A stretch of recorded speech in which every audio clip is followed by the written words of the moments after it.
Welcome to the Gruber Morning Show. This is the Artificial Future podcast where we talk about all new developments in the world of artificial intelligence, uh, all those new technologies that are hurtling our way faster than we can oftentimes keep up with them. The background behind me here, let me get out of the way a little bit, is a robot that is cooking. And that seems to be a focus more currently. There's actually a restaurant in Southern California that is dependent on robots to do all the cooking. In fact, the article goes something like this. The headline is "The Rise of AI-Powered Dining." Forget the traditional restaurant scene. Southern California is taking a giant leap into the future with the launch of Cali Express by Flippy. It's a trailblazing eatery that's more sci-fi than diner. This isn't just another burger joint, they say. It's the world's first autonomous AI-powered restaurant where robots rule the kitchen. The idea of robots, they say, is not really new in the kitchen, that is. Historically, the culinary world has seen the gradual integration of technology from simple appliances to programmable machines. I remember when I was at Tessa Takeover in Flachau, Austria, they had these, in fact, they were prevalent in most of the restaurants we went into, or the hotels we stayed in.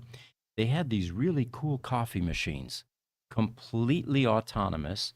You had an LCD screen and you just simply push some buttons and it made a perfect cappuccino for you every morning, or whatever it was that you were dialing in. Fully automated, ground the beans right there in the machine, and it was definitely an indication of technology that is running rampant. So they say that the level of sophistication, however, in Cali Express is unprecedented. It opened in December of last year in Pasadena at 561 East Green Street. For those of you that live there would like to visit. Cali Express by Flippy is turning heads, they say, not just for its innovative use of technology, but also for its bold promise of a new dining experience. Here, the robots are not just assistants, they run the show.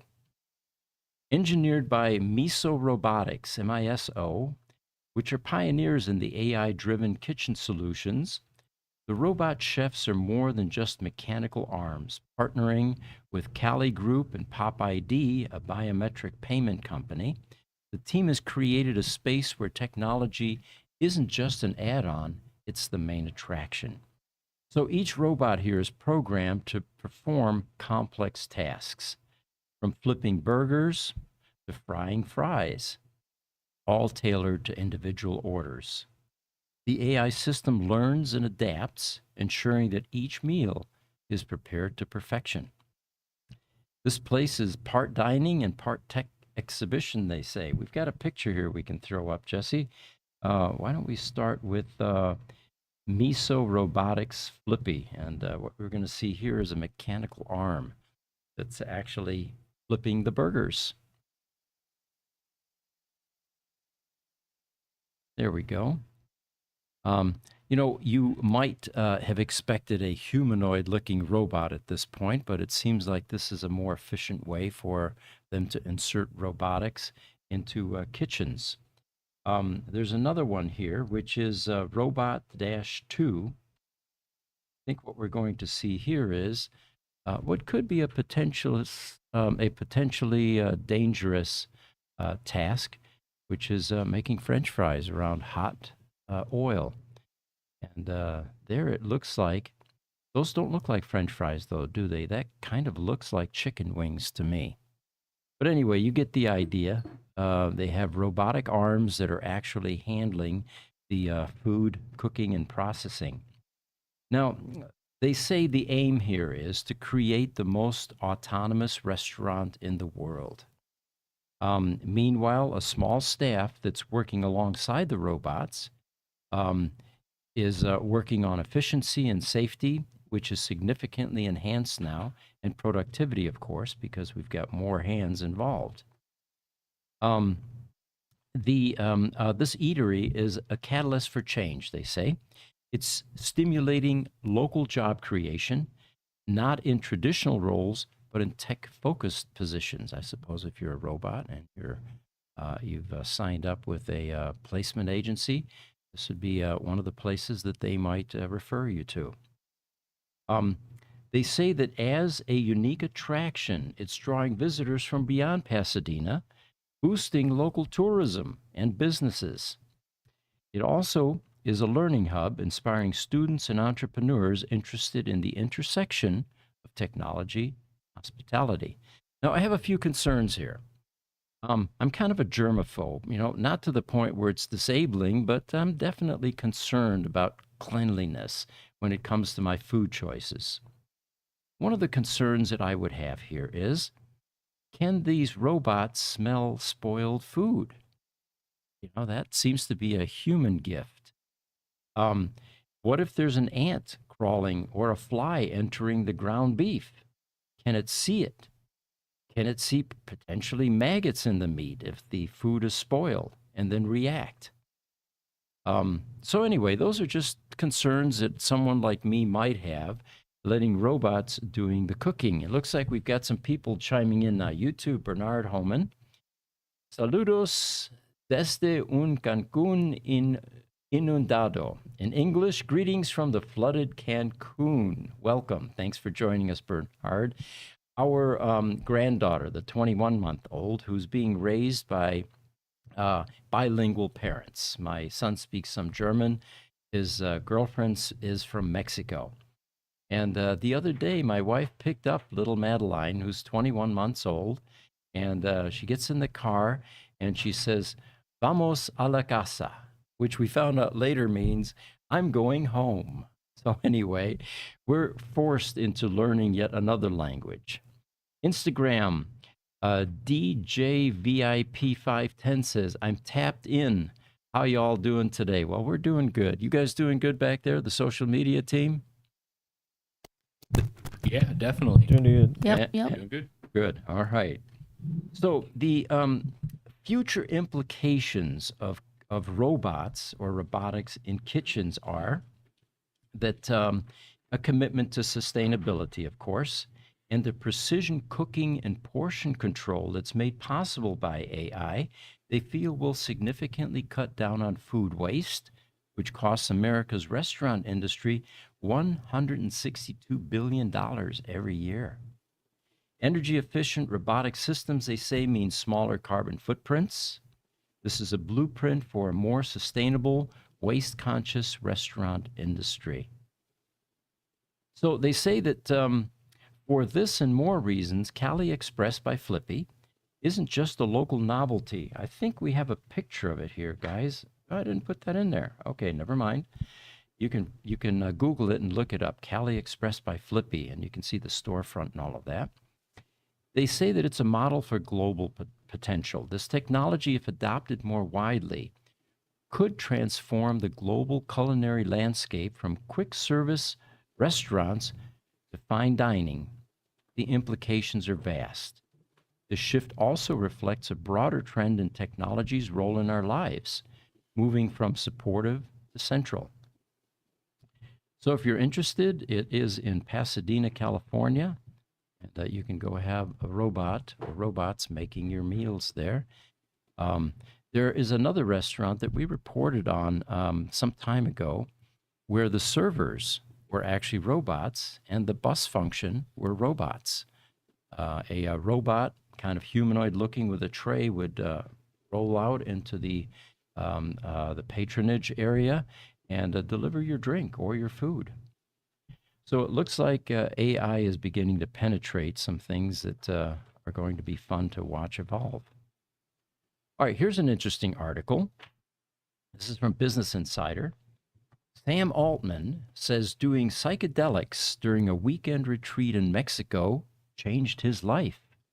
Sam Altman, as you know, is one of the principals of OpenAI and very instrumental in the AI movement, very knowledgeable. So since this was a Business Insider article, which I don't have access to because I don't subscribe, I detest those things, the clickbaity things, where they get you to click on something and say, oh, If you haven't subscribed yet, we're not going to be able to show you anything until you subscribe. So then you subscribe and it tells you it's free, right? And this is one of those. You go through the motions, put in your email address, and it says, oh, how would you like to pay? So it isn't free. Anyway, in order to get around this, I went into AI and I said, look, does Sam Altman really do psychedelics?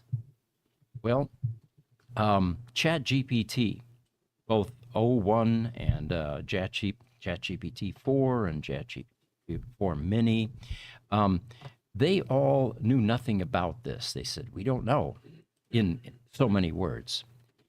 Then I went to Grok, and here's what Grok says, in the question being, does Sam Altman do psychedelics? Grok says, yes, Sam Altman has publicly discussed his use of psychedelics. He mentioned in a podcast interview that guided psychedelic experiences have been among the most transformative experiences of his life, helping him to become a calmer person and significantly improving his quality of life. This sounds like an infomercial for drugs, does it not? Or mushrooms, or I don't know, any sort of a mind-altering substance. They continue, or it continues. This is Grok now. Altman has also been involved with the psychedelic therapy startup as chairman, indicating his interest and support for psychedelics beyond personal use, aiming towards their therapeutic applications. So, if you've done drugs and you've had a mind-altering experience, or you've seen God or whatever it is, let us know. We'd certainly like to hear about that. It looks like Sam Altman, who is one of the the brightest people on the AI landscape, seems to have indulged in that.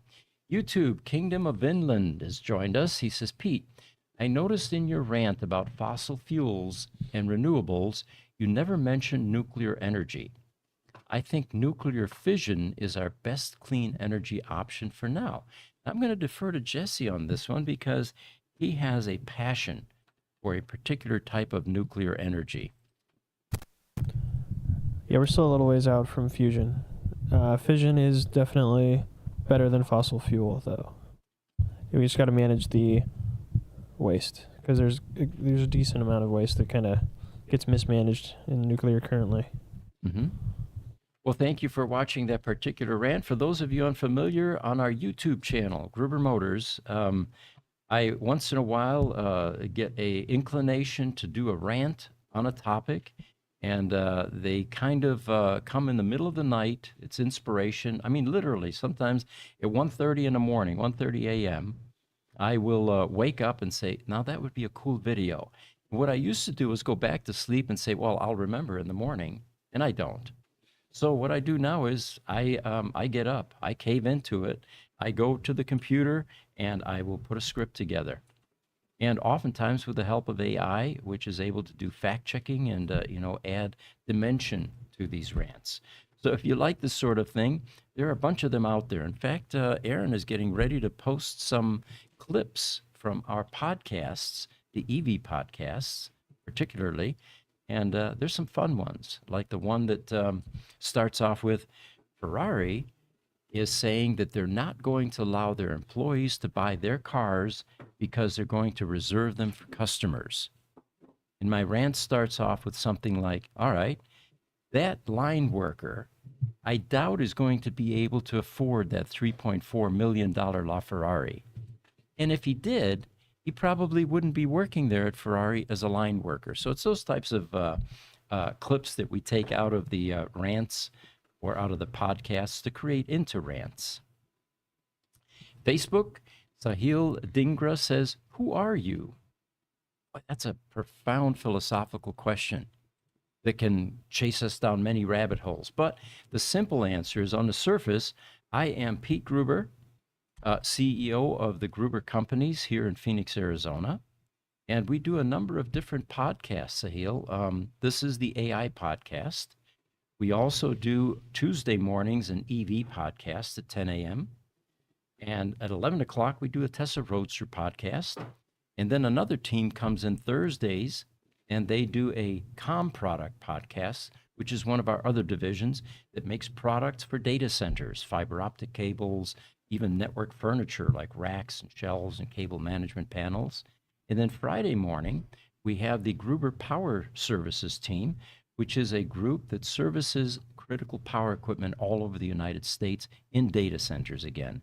So most everything we do is either high tech or in data centers, or in the case of Gruber Motor Company, high tech with cars, EVs primarily, and mostly Tesla Roadsters. I hope that answers your question, Sahil. All right, here's another interesting article. And of course, Elon Musk is in the news continuously. Have you noticed that if you go on Facebook these days, maybe it's because I'm curating a lot of this stuff, but I can't get in and out of Facebook without seeing at least a couple of Elon Musk, either images, quotes, or videos. He's a very popular guy these days, and rightfully so. Elon has many talents, and you know, not many of which, of course, and our involvement with that is with Tesla.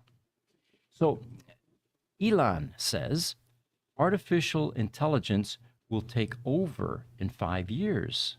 And that's all that was in this quote. Of course, we're going to need to clearly define what does take over mean. Well, you've probably heard me on these AI podcasts. I'm looking forward to the day that we have AI overlords. And what I mean by that is the people that are running this planet now are screwing it up continuously, and it seems to be getting worse. You know, in the last century, we had horrible things going on. 2 world wars, we had genocide, we had millions of people dying needlessly, senselessly, over silly things, political ideologies, religion, you know, you name it, all of that.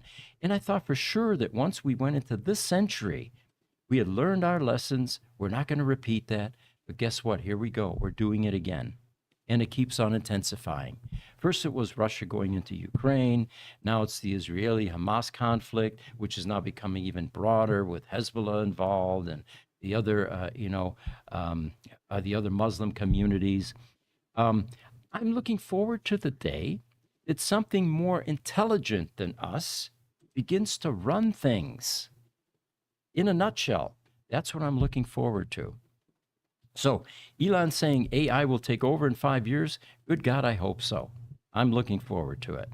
And you know what? Anything that's much smarter than we are is probably going to have a much better chance of moving us into a utopian society rather than what we've been doing, which is hurtling toward dystopian. So here's another quote from a Louis Del Monte. I don't know who he is, but he had a cool quote here. He says, between 2040 and 2045, we will have developed a machine or machines that are not only equivalent to the human mind, but more intelligent than the entire human race combined.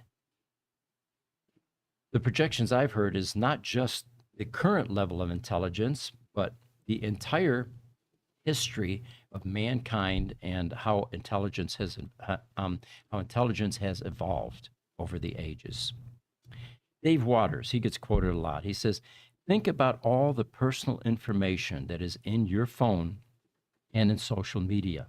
Back before I came up here, Jesse just showed me, and I forgot. I have AI on this phone.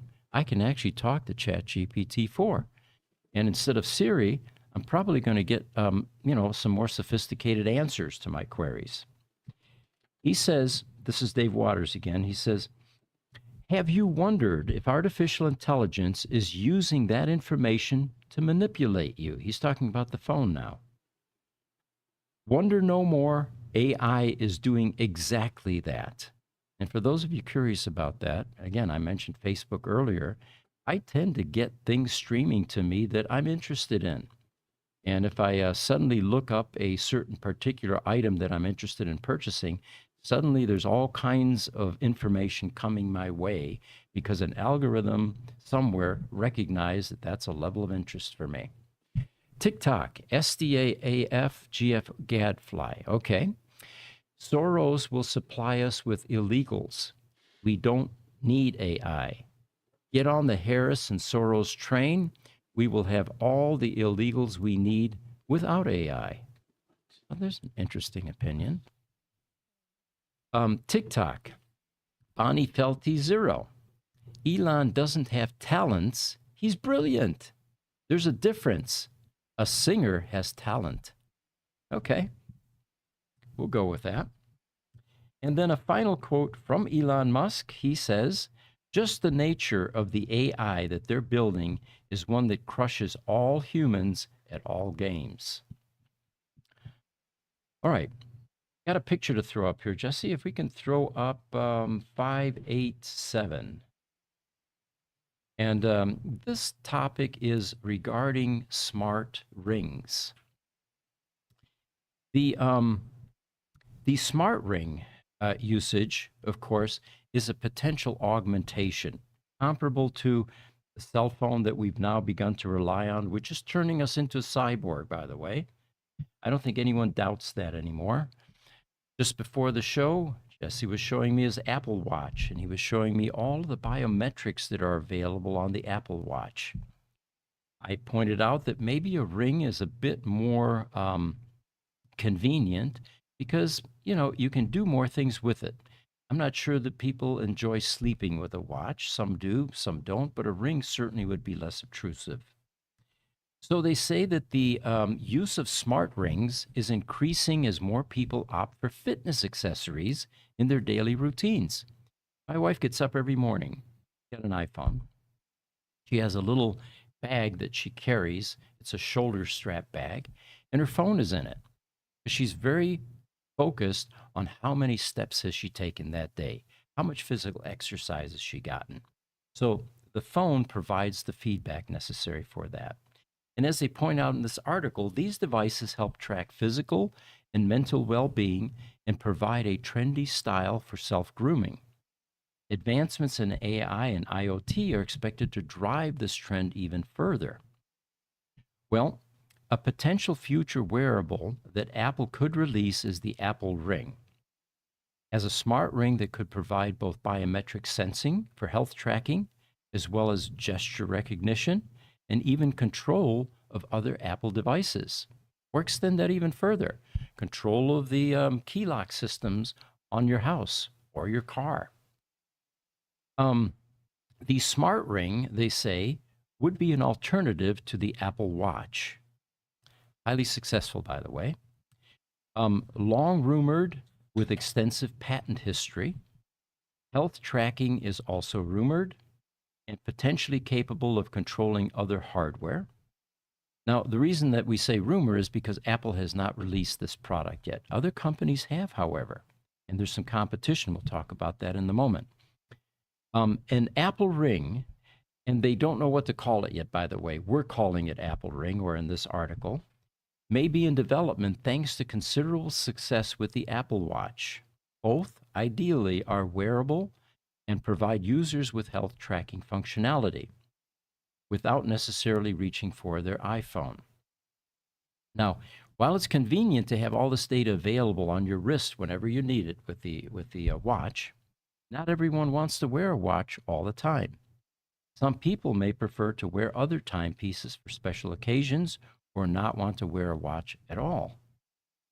There's currently no viable alternative that Apple can offer users, but there is frequently rumors floating about that this product is under development. In fact, they say whispers are suggesting that an Apple-produced smart ring is in development. There's no official name for this yet, of course. So the competitors, who are they?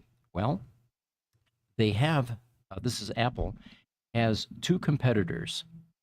Let me get my phone off of here because it's going to make a bit of noise here. There we go.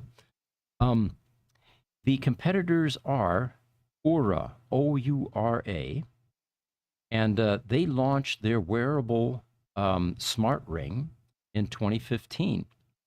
And its main selling point was that it looks like a piece of jewelry. And there we do have a picture, Jesse. If we can bring up, you know what? I don't have it. My apologies.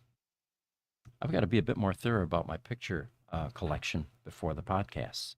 But we will show you in a moment here the Samsung ring, which is the second competitor. This particular Aura product, it looks like a piece of jewelry, but it's lined with sensors capable of tracking heart rate, blood oxygen, movement, and temperatures, which are all fed into a companion application. Um, and then Aura has an advantage simply because it's been on the market for so long. Remember 2015, and has released multiple versions of this wearable smart ring, while Apple has yet to release its own interpretation. So then Samsung, and there we do have a picture, and this one looks a bit techy, called Samsung Ring. There we go. Um, this was released July 10th, 2024, so just a couple months ago or so. It is a smart ring as expected with fitness and health features. But they say that the Apple Ring could be coming soon, and one of the reasons is they have an industry insider that is leaking information, apparently. That's always a slippery slope. But the main reason that they feel it's coming is Apple has been consistently filing patents for a smart ring for years now. And it looks like that's accelerating, which is usually a sign of protecting some technology that's about to be released. All right, we spoke about Sam Altman earlier, and here's a quote that he just recently offered. He said, "We may have AI superintelligence in a few thousand days." Um, and of course, he says this will lead to massive prosperity. So this was on Monday this week. He outlined his vision for an AI-driven future of tech with a global prosperity in a new personal blog entitled The Intelligent Age. If you want more information, Google that one. This is an essay that paints a picture of human advancement accelerated by AI, with Altman suggesting that superintelligent AI could emerge within the next decade. Now, if you do the math here, 1,000 days is exactly, let's see, 2,000 days is 5.5 years. All right, so it's about 1 year. 4,000 years is 11 years. So when he says thousands of days, he's being intentionally vague there, they feel. But a decade is probably a safe projection for something like this. So currently, OpenAI's goal is to create AGI, which is artificial general intelligence. And this is a term for a hypothetical technology that could match human intelligence in performing many tasks without the need for specific training. By contrast, now, superintelligence surpasses AGI. It could be seen as a hypothetical level of machine intelligence that can dramatically outperform humans at any intellectual task, perhaps even to an unfathomable degree. Now, I like the qualifiers here, hypothetical. Personally, I don't feel that any of this AI stuff is hypothetical. It's coming. Most of it is here. And I believe that there are probably capabilities in the world of AI that we're not allowed to be privy to, which is not untypical for most of the governments on this planet. And to protect us from ourselves, of course. So, superintelligence, sometimes called ASI for artificial superintelligence, is popular, but sometimes a fringe topic among the machine learning community. There's a philosopher, Nick Bostrom, who's oftentimes quoted in a relation to AI quotes. He authored a book titled Superintelligence Paths, Dangers, and Strategies in 2014. The former OpenAI co-founder, chief scientist Ilya Sutskever, who left OpenAI in June of this year to found a company with the term in its name, Safe Superintelligence. And in the meantime, Sam Altman has been talking about developing superintelligence since this entire year. All right. So they feel at least this is coming down the pipeline. Now, here's a detractor. Not everyone, they say, shares Altman's optimism and enthusiasm about ASI. Computer scientist Grady Booch who is a frequent critic of AI hype on social media, quoted Altman's few thousand days prediction and wrote on X, "I am so frickin' tired of all this AI hype. It has no basis in reality and serves only to inflate valuations, inflame the public, garner headlines, and distract from the real work that's going on in computing." All right, so despite the criticism, it's notable that when the CEO of what is probably the defining AI company of the moment makes a broad prediction about future capabilities, even if that means that he's perpetually trying to raise money, building infrastructure to power AI services is a foremost, ordinary, important thing to do at this point. As Sam says, we want to put AI into the hands of as many people as possible. We need to drive down the cost of compute and make it abundant, which requires lots of energy and chips. If we don't build enough infrastructure, AI will be a very limited resource that wars get fought over and that becomes mostly a tool for rich people. That's Sam Altman weighing in. And for those of you that missed last week, we reported that 3 Mile Island, do you remember that ill-fated nuclear facility on the east coast of the United States that was shut down with some Chernobyl-like disastrous type events? Apparently, it's being renovated and made operational again. And guess by who?